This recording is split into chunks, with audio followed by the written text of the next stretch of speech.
กูบ่เห็นไปเก็บยานางแล้วเดี๋ยวนี้ไปใส่ละโอ้ได้ไปเก็บยานางหาแต่ขี้งัวหาแต่ขี้งัวเอออ๋อ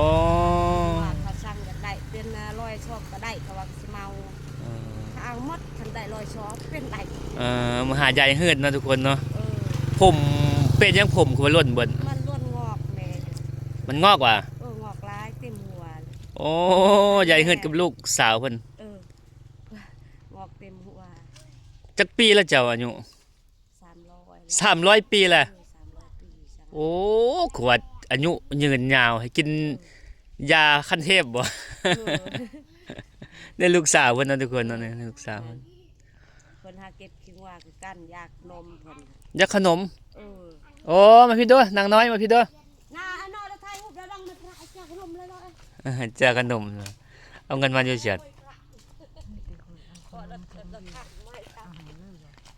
ขนมปะปะกิโก้ฮะถ่ายตะกูเพิ่นเอาขนมอันนี้จะไปให้ไผจะไปให้ไผ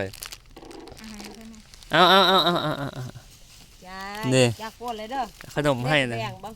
แบ่งกันกินแบ่งกันปันกันฮะโอ้อายุ300 ปีแล้ว300แล้วนี่สุดท้ายเท่าเลยจะลกว่าผมครับเป็นยังแม่ลกเต็มบางอย่างออกคันบ่ลกอ่ะคันแห้งโอ้ความคันแห้งหันบักละลายเห่ากะลานั่นปันกันบีปันกันขนมนี่คือแย่ดองนี่เราบอกเมื่อกี้นี่ถ่ายรูปกินขนมบ่ได้ไปเก็บยานางขายแล้วเดี๋ยวนี้สาวแม่ค่ะเก็บขี้งัวไปเก็บขี้งัวขายเดี๋ยวนี้ทำได้ลายทำเอาหมดถ้าเป็นได้ก็ได้เงินได้ขี้งัวฮะเบิ่งนางน้อยขนมมาค่อยเอาให้ครับเบิ่งโอ้เป็นแต่แซ่บฮะเบิ่งละขี้มูกเซ็ตเลยเด้โอ้ขนมนี่โยนเลยโยวิฮะเอาเมื่อซะขอบใจหลายบัดนี้บ่อันเดี๋ยวนี้ยังซื้อข้าวกินอยู่วะเดี๋ยวนี้อยู่หั่นแม่ซื้อยังข้าวกินบ่มีข้าวกินว่ะอ๋อได้เฮาได้ขายขี้งัวแต่ละมื้อ